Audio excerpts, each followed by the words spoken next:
Welcome to Big Blend Radio with your hosts, Lisa and Nancy, editors of BigBlendMagazine.com.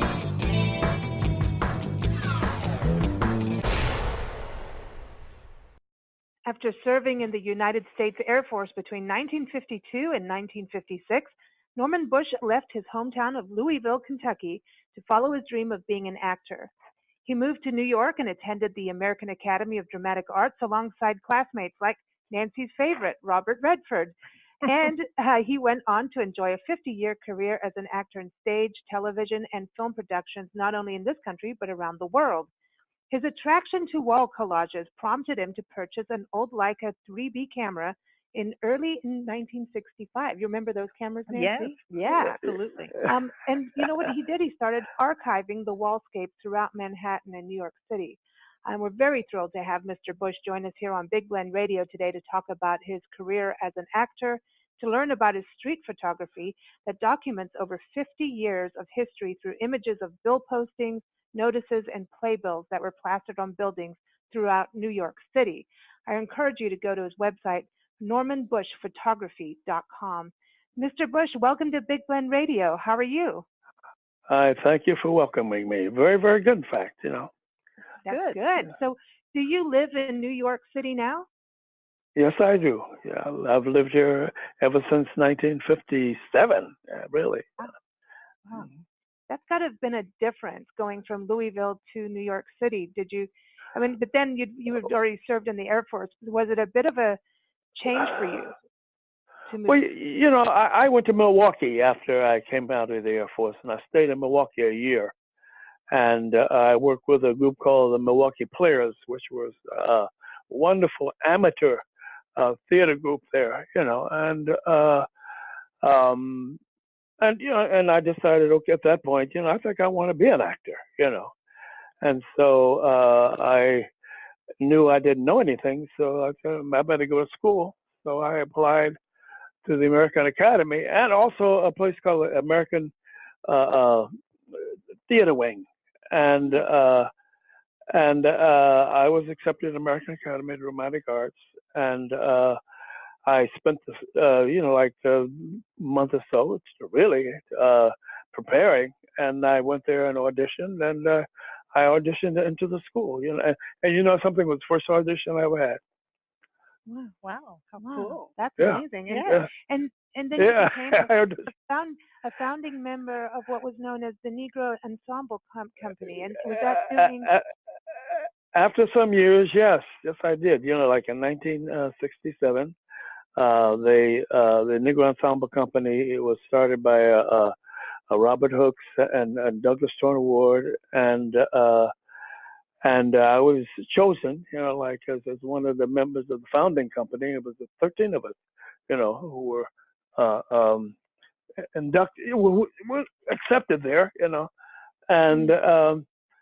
we were the first company, and we were the first company for the first 3 years, and then changes happened, after that, So, and I went on my way, and I was working around New York regularly for up until now, practically. Yeah. Wow. And traveling, and you went, I know you've done a lot of New York and a lot of off-Broadway theater productions, but then also toured Europe. How many countries do you think you've been to? 7, 8 more. Yeah. I've been, a couple in South America. I've been, to Europe, to Spain, the regular stuff, Spain, France, blah, blah, blah, Holland, that kind of thing, Germany. I've been to all that stuff, And I really didn't start shooting over there, until I went over there.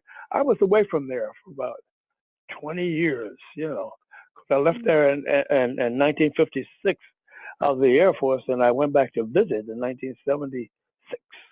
And by then I had been shooting around New York for years, and I went there, and I had a friend there, and he was a collagist and a painter named Sam Middleton. And, it was interesting because I was humble enough, I guess you'd call that crazy. Took photographs over there to him and showed them to him, and he loved them. He he put them in a scrapbook. He called Just Friends, Mm. and I asked him. I said, "I'm doing this. You know." I said, "I'll stop doing it if you object to it." He said, "You crazy?" He says, "Like I make art, you know, and you took it shooting photographs. I don't care. Go ahead and do it, you know." So like I was relieved. Because I was hoping he wouldn't say no, you know. So I would have quit. Yeah. Oh no, I'm glad you didn't quit because you really documented history, and we do so many interviews on art and what the arts have done in regards to telling the story, of not just our country but people and countries around the world. It really does tell history, and going through your photographs, and I know it's going to be part of a documentary, or you are a documentary on this.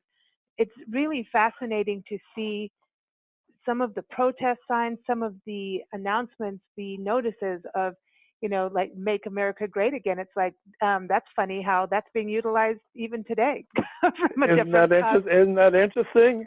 Yeah. Yeah.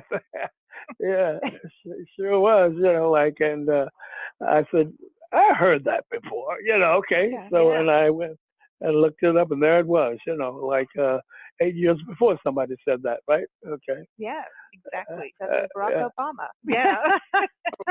Right? That's right. Yeah. Obviously that saying works. It I obviously guess works. maybe everybody should say that because it works for everybody.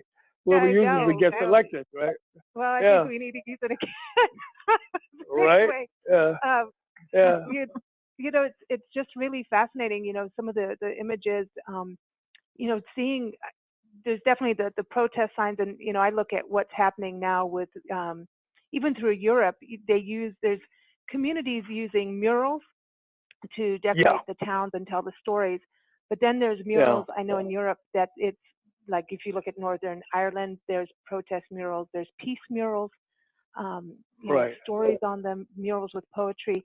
So to me, what you're doing is very similar, is Well, telling that. you know something, I bypass murals generally, you know, because when I was doing it a long time ago, you know, like I noticed what was happening, and I said, you know, my niche must be someplace else, you know. And of course it was, and I mine would become micro, you know, because mine is like I shoot torn posters, you know, Hmm.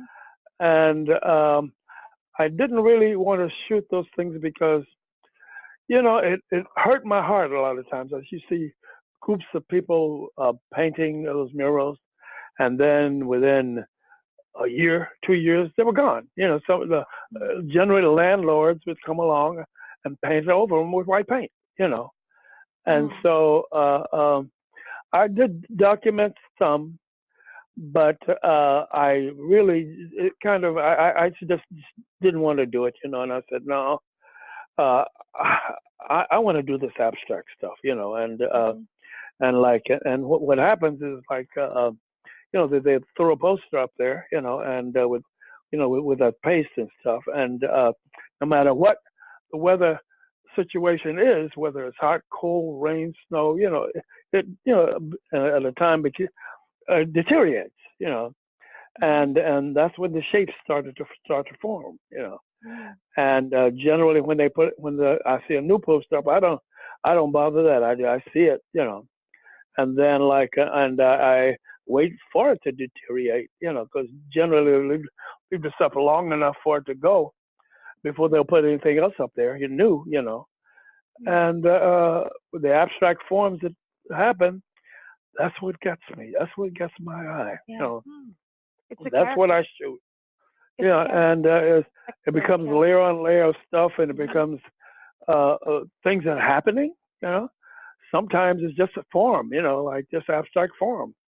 Mm. But like you know when I do see stuff generally, it's about things that are happening, you know, and I say, okay, this is happening, let me get it, and generally I like a it whole because lot. it just gives you this feel. I think with the edges and everything changing into getting those textures because it's getting weathered.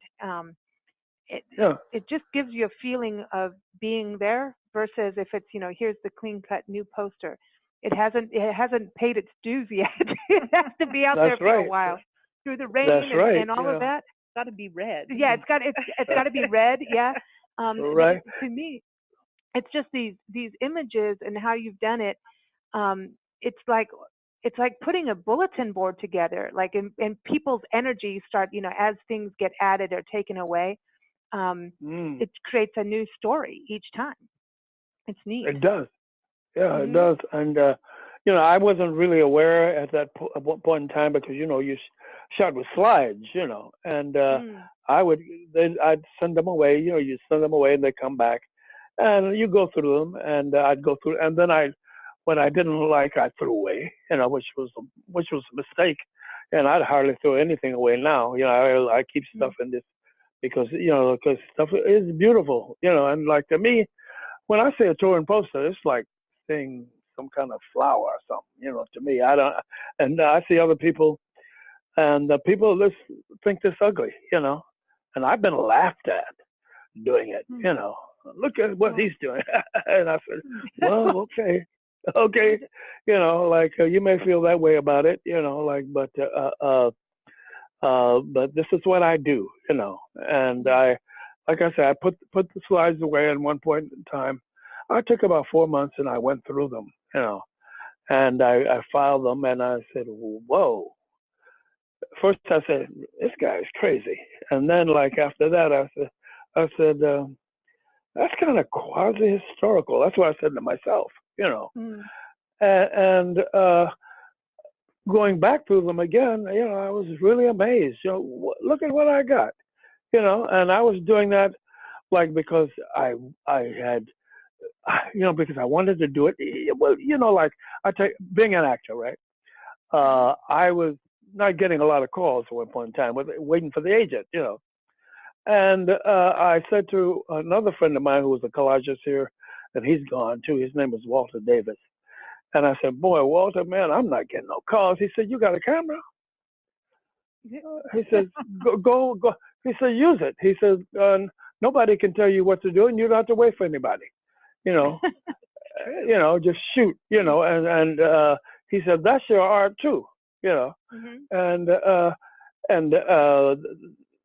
that was, I had a little break then when I wasn't thinking about that, and I've been shooting really heavily ever since. Unless I'm working, and I can't, because like when I'm working, I have to work. But I have a camera all the time, though, And funnily enough, I always had a small camera because that first camera was small, and they weren't as small as they are now. Now you can pop one into your shirt pocket, And back then, small bags. I always had a camera. I've carried a camera, ever since 1964. Always had a camera. Do you photograph anything else, or are you just always going to be the posters? Well, like when I was at Negro Ensemble Company, backstage, when with the groups, we'd be back there waiting to work, and I photographed the company. I thoroughly photographed the company, all 13 of us. One of the actors was Esther Roll, and it was Moses Gunn, and quite a few others like Clarice Taylor and a woman named Denise Nicholas, and a man, Arthur French, who's around here still, and Hattie Winston, because they had something here recently honoring her, and I managed to get a portrait of all 13 of them, and they were all in relaxed situations, and I got a photograph of the first day, because we spent 2 months in class, and the first day we were in class, I got a photograph of that, and it was in bad light, because I didn't have flash. I didn't have a flash, I still don't use flashes and stuff, but now you don't have to.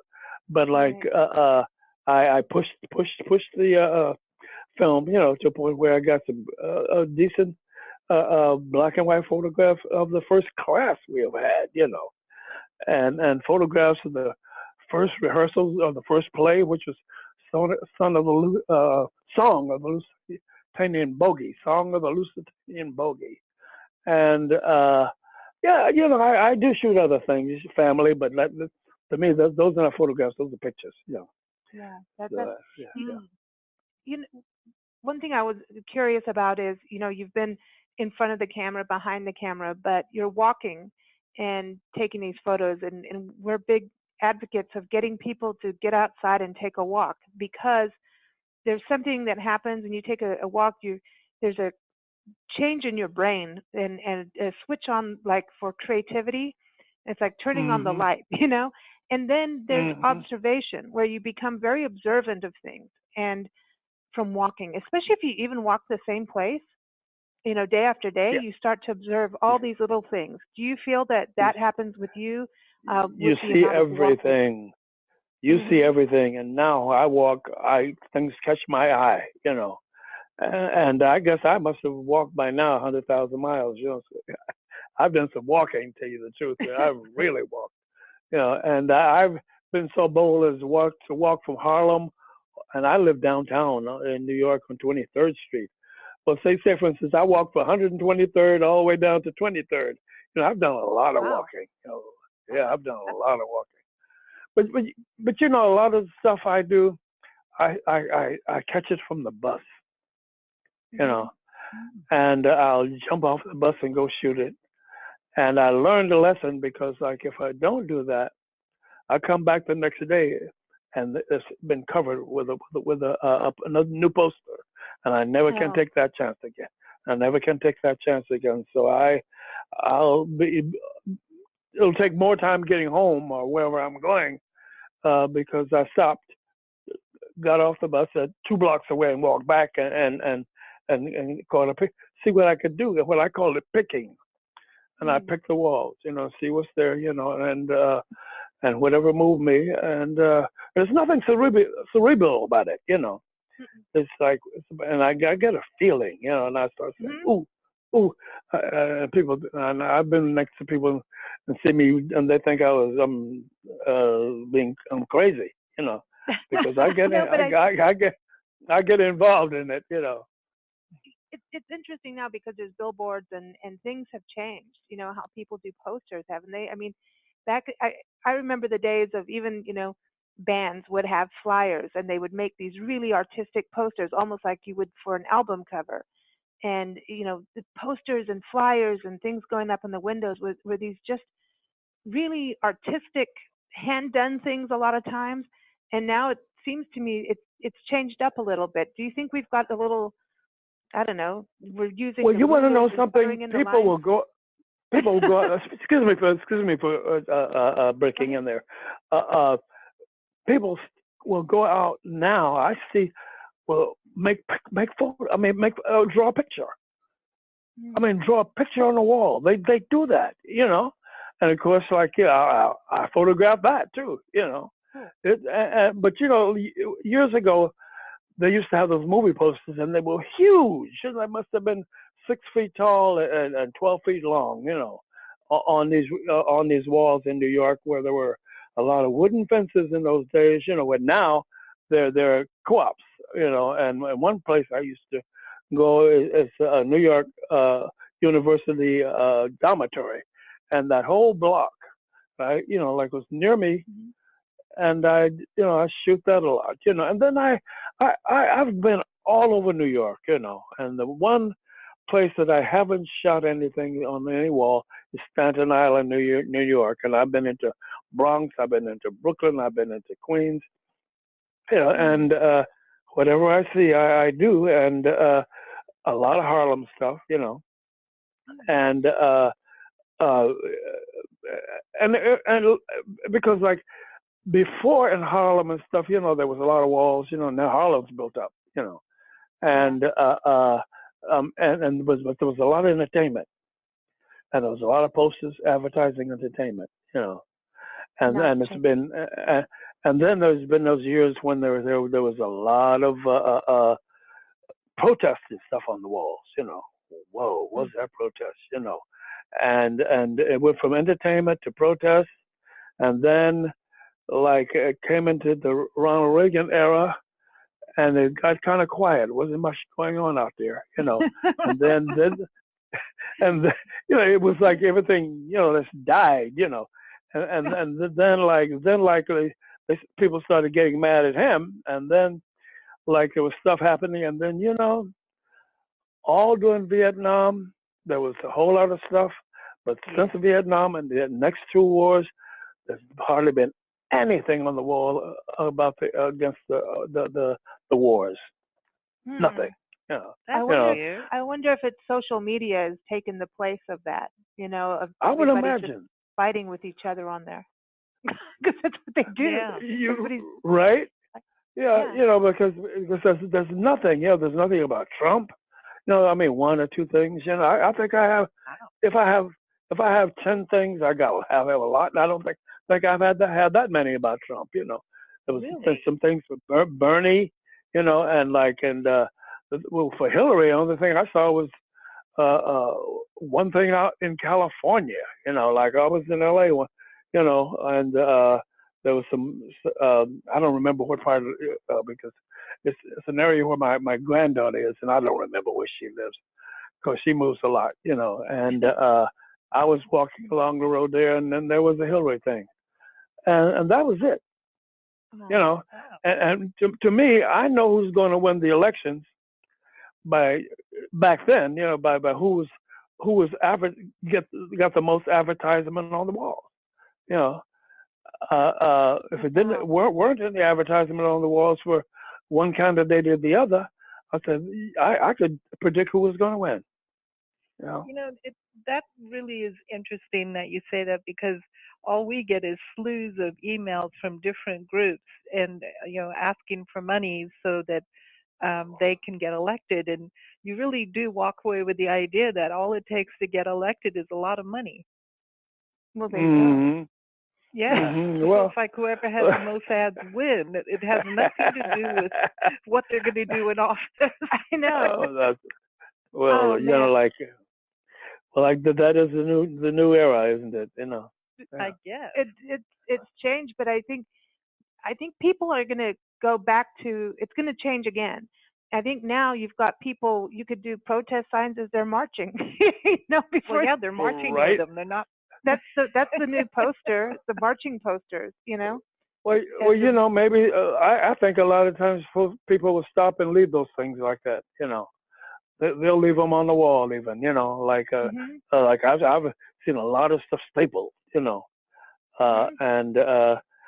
but nothing lately. Yeah, because usually those things on sticks, you know, they keep their sticks and their posters. And I guess they become souvenirs for them. You know, they're in people's garages.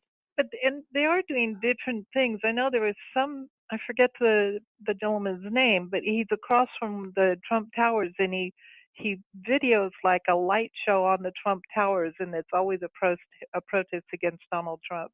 So he shows really. Yeah, slideshow on the Trump Towers. I think that's funny.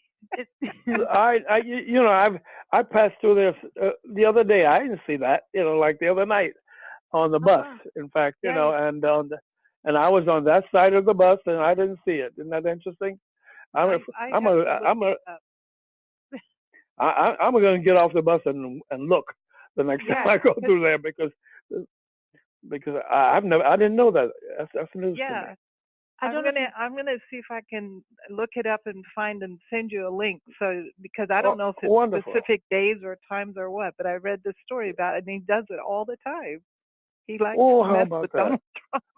Oh boy, you know, like I never heard of it. Never heard of it. Wow. Yeah. Well, I know I know. Go ahead. No, go ahead.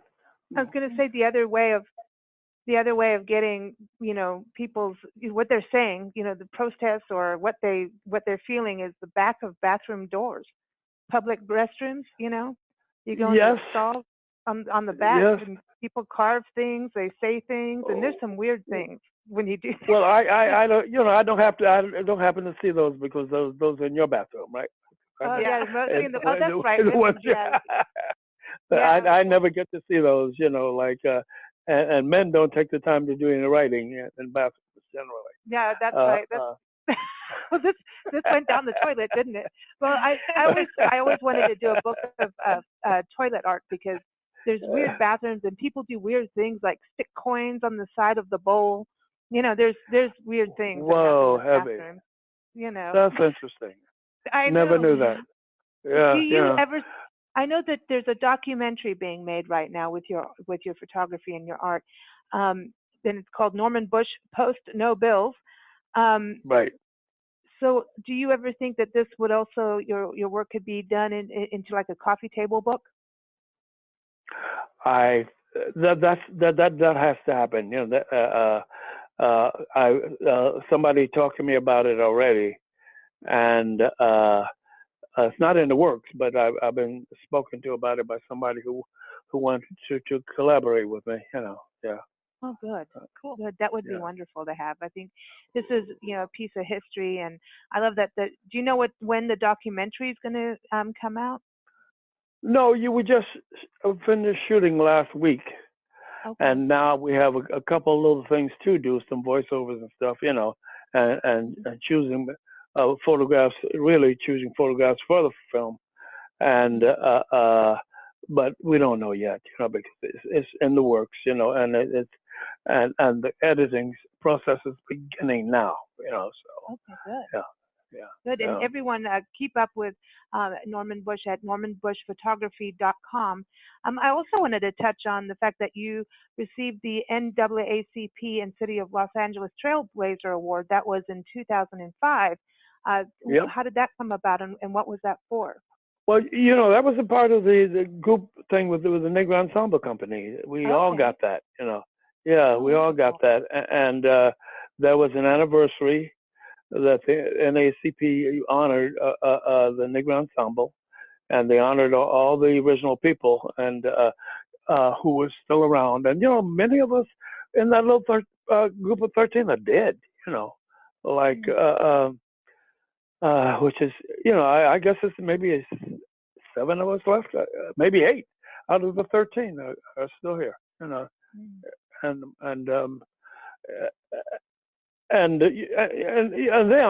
they knew who we were, and it was a wonderful thing. It really was, and they flew all of us out there, and it was just, it's one of the highlights of my life. We really enjoyed that.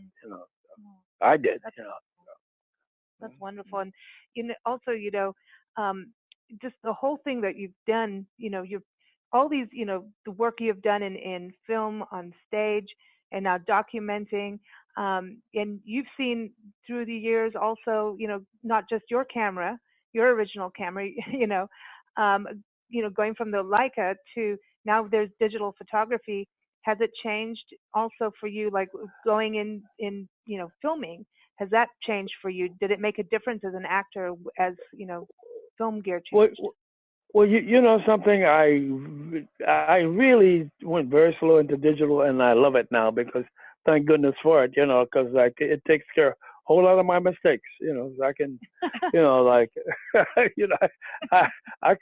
can I save this? I'll save it in a minute, in fact, I love shooting with digital, and like I have a little camera in my pocket now. I'm touching it, so I keep a camera, and I love the digital camera, to tell you the truth. I mean, the process is easy, it's something I can do. I don't have to depend on anybody to send me back anything that they may have messed up, and I can mess it up myself in my computer, so, and I've learned pretty well, like I'm not totally up on digital, but like I know enough to do what I have to do for me.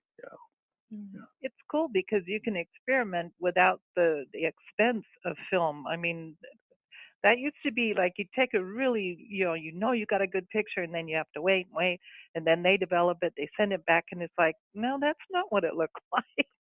Right, like, and then I just send a thing out and say, my spirit is in this little thing here, and I say, like, oh, it's silly, but I always said that, my spirit is in there. It'll come back beautifully, and a lot of times it did, and a whole lot of times it didn't. I tell you that, Yeah. And Now, especially photography-wise, you can take so many more pictures so that you go, okay, I know 1 out of 10 will come out, right? And back in those days, it's like you can't take 10. I mean, I would go through rolls just on one walk. I'd go through like 10 rolls. I'm terrible. I take so many photos. And there were 36 on a roll, right? Yeah. And I run out of film a lot, and now you can get 1,300 pictures on a card, so that's awesome. I love that. I just love it. Yeah, it's awesome, and I'm glad you're still out there doing this because it's still changing times, and I don't know, we might have to take you to football games so that you can film those protests too, because that's it's that we were talking about how things have changed with protests, but I mean it's really. Well, I think it's a wake up call, and I think that it's interesting going on the football side because America is so attached to football, right, and to sports and basketball, baseball. I have no clue what they're doing out there except for chasing a ball, but okay. Yeah, I don't. I mean, I don't. But power to it. But there's so much money tied into it, and there's so much viewership. That I'm glad they were doing that. That it's like, hey, wake up and have a discussion. Let's see where we can change things. I think really, I mean, and in a way, there's justification. I understand what they're saying. And I hear the folks who object to it. So like, I mean, that is the dialogue, isn't it? It's always been like that, back and forth. Like notice as well, it's the same thing. You see, some places, I'm against the Vietnam War, I'm for it, our troops. Like there's always been that contrary, like on the walls, and it's in the media now, and at the games, because they're only doing that with the pro guys, they in football. But like generally, like everybody is. They just have their opinion about on one side of it, and it's okay with me, But I get mad at one side a lot. So. I know. It's up to me about the dialogue, and sometimes you have to do something to take the dialogue beyond the typical dialogue that just is. It just seems like a tide going in and out, and nothing is changing. You need to have like the rocks in the ocean. To make that crash, boom, bang, like, hello, we need to take this to a different level, and you can't have all one side because that doesn't work. But there has to be some kind of unification and compromise and betterment, unity and betterment. That's the word there. Okay, I agree with that. I think we need to look at the intent of the people that we put in office.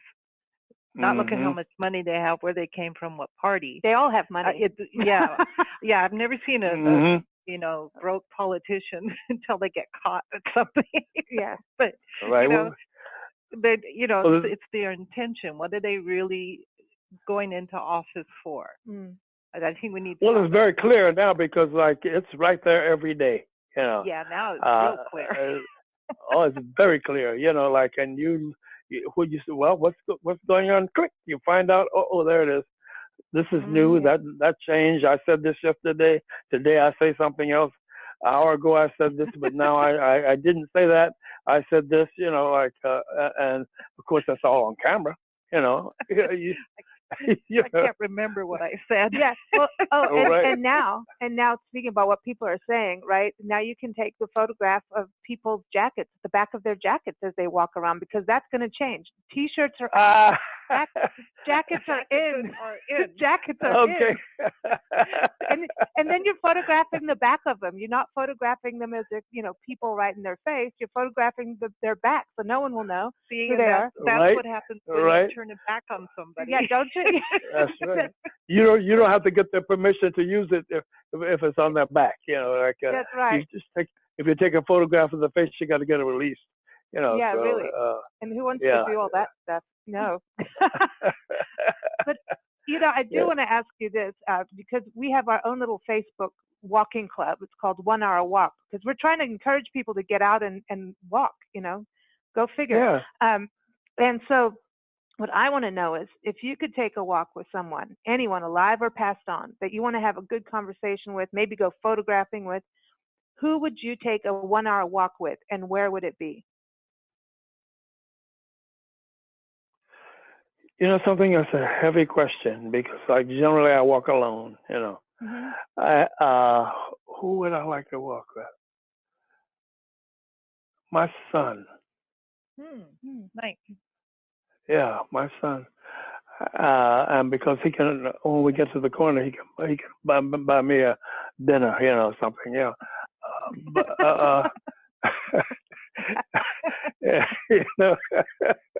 That's cool. yeah, because like, and something I did do a walk with him once, and he was in college, Oh, yeah. and he was in Washington D.C. And we walked from way over someplace in Washington D.C. Northwest, all the way over into Georgetown, and he talked about that forever. My father, he walked me all the way over. Was I tired? But so I've had one of those walks already. But like with him, it's interesting because he talks a lot. I love that. Well, I know how that is. we understand that. We do that all the time. Now, where would you go with him? What about Staten Island, since you said you haven't done that yet? Well, I don't know Staten Island, and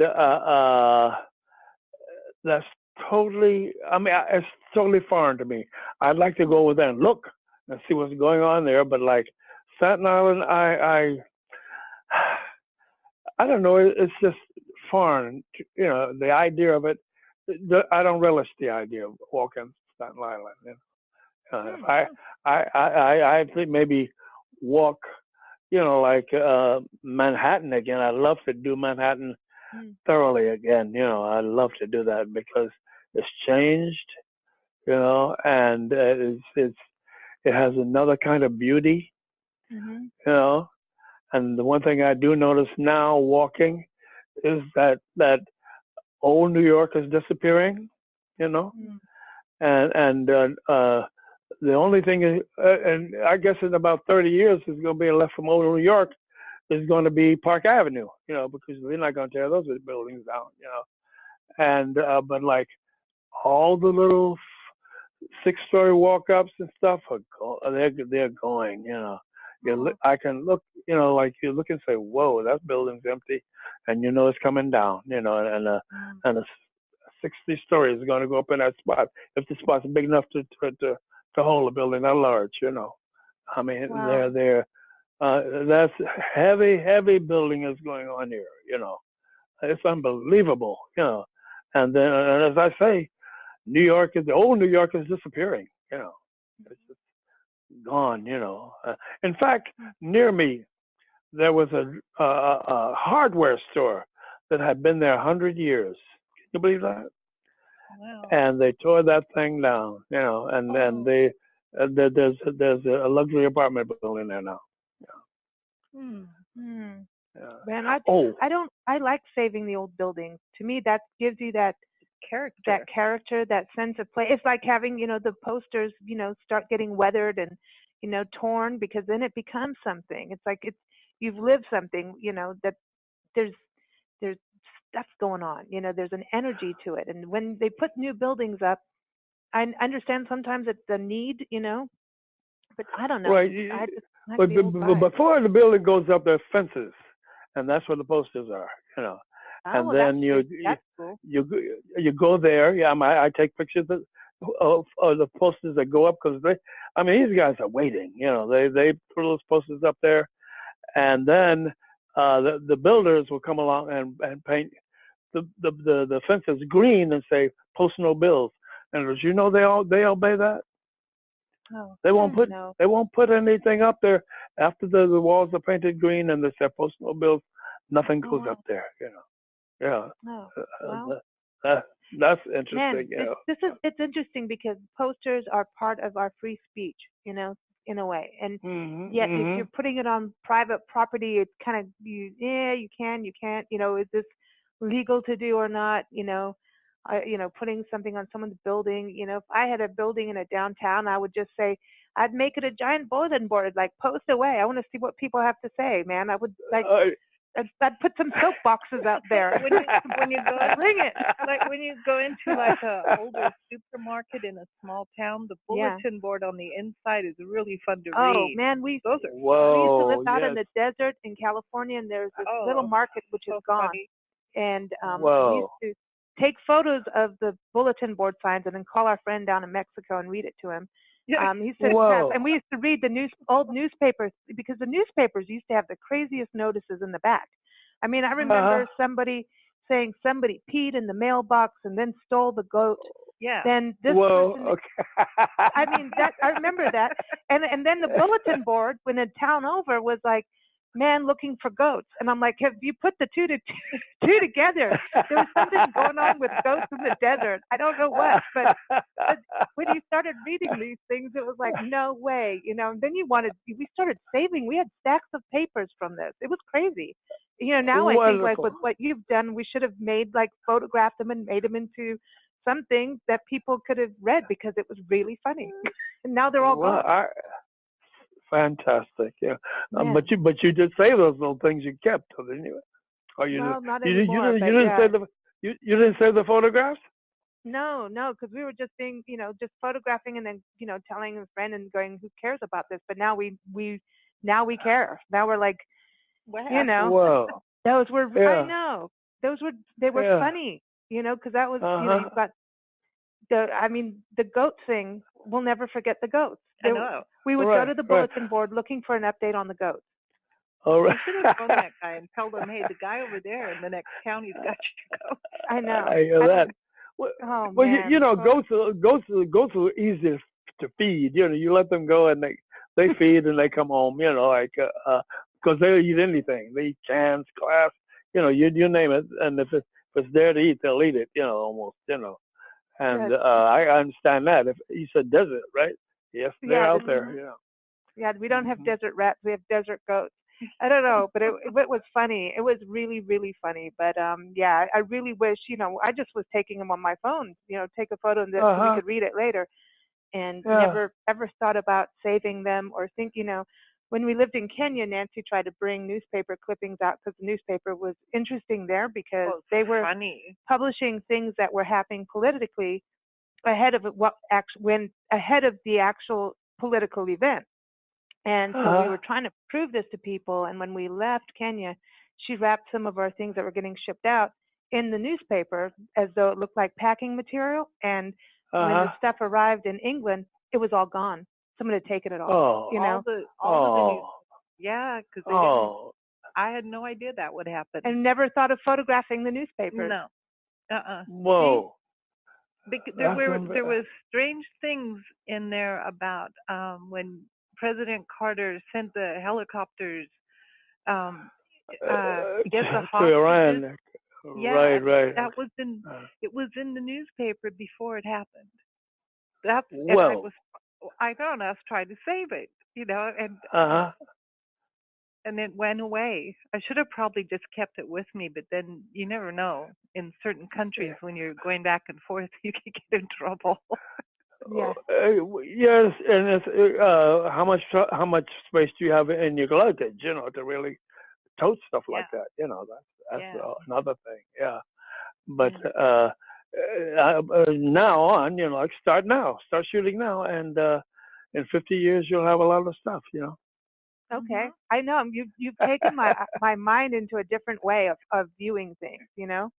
I'm always photographing the flowers and the birds, and I'm photographing signs and posters. Whatever I see, I'm going to start doing that from now on, because that's cool. Well, there's some funny things out there. There is. Well, they're just as beautiful as flowers and birds.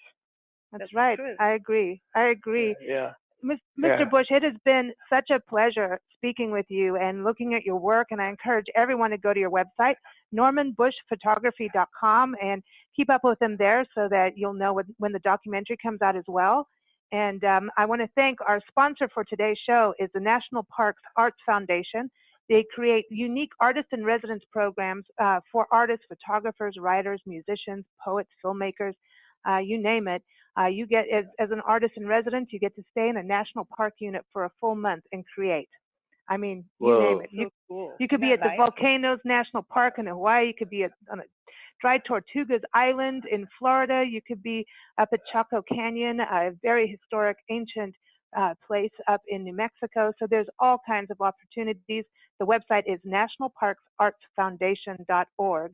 And everyone, Big Blend Radio airs Sunday through Friday. You can get all of the schedule, the times. If you go to bigblendradio.com, you can listen as shows go live, or you can listen anytime on demand. So I want to thank you, listeners, for joining us. But, of course, we always like to close with music, and we always choose special music for our guests. And for you, Mr. Bush, we have a special song because we have to go to our friends over in Harlem for this. Kwame Benet, Shakedown, and they rock. They really do.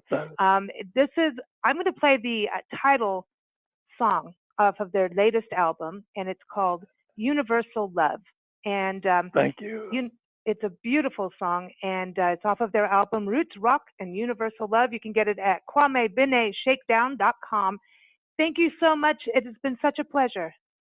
It's my pleasure. Thank you. Happy shooting. Yeah, and take care.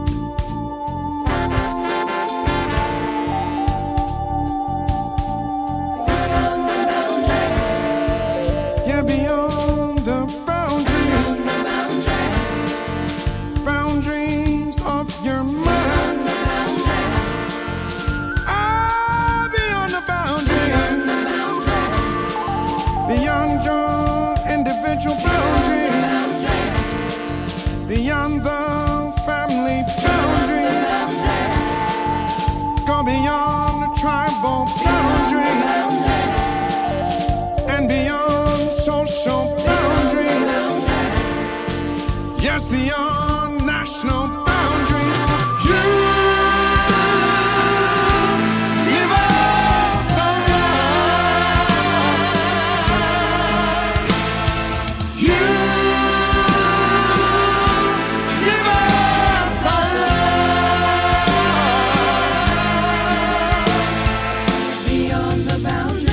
beyond religious boundaries and beyond political boundaries, yes, beyond commercial boundaries and beyond sexual boundaries, yes, beyond racial boundaries. You give us a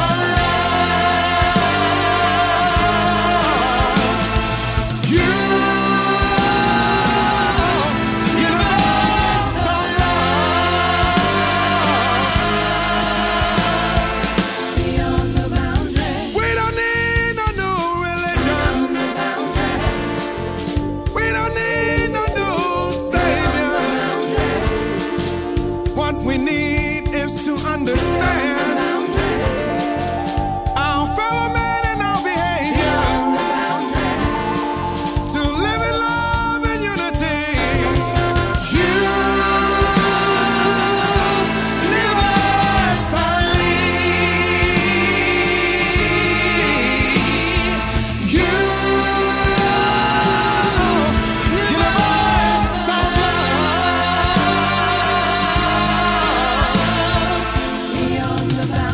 within your family boundaries and within your tribal boundaries, within your